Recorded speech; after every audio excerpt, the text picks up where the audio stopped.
It begins as a tale of travel and ends as one of disorientation so deep it borders on the impossible.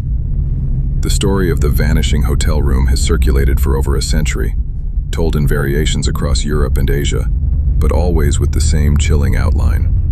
A traveler arrives in a foreign city, only to discover that the very room they occupied, and sometimes the person they loved most, no longer exists.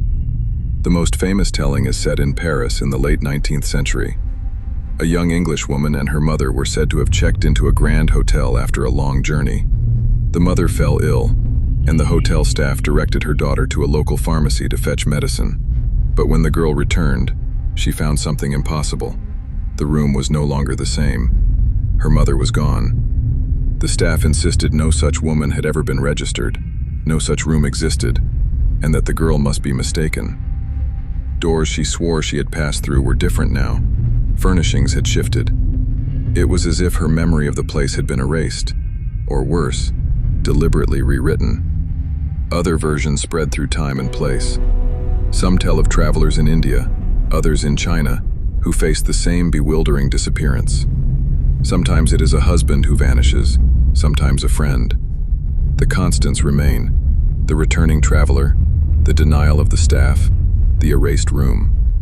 In each retelling, the victim finds themselves isolated, not just by language and distance, but by a reality that has been stripped away without trace. Explanations have been many. Folklorists suggest the story emerged from a blend of xenophobia and the anxieties of 19th century travel, fears of illness, disorientation in foreign lands, and the sense that one could vanish in a crowd without consequence.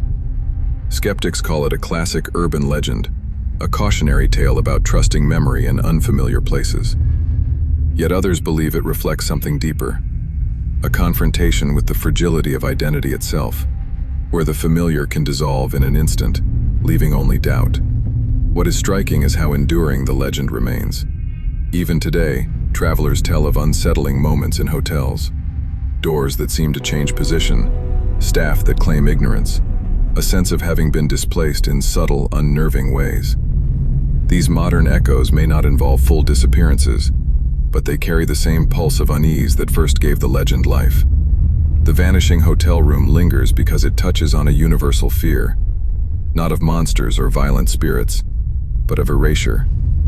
To lose not just a companion, but the memory of them acknowledged by the world around you.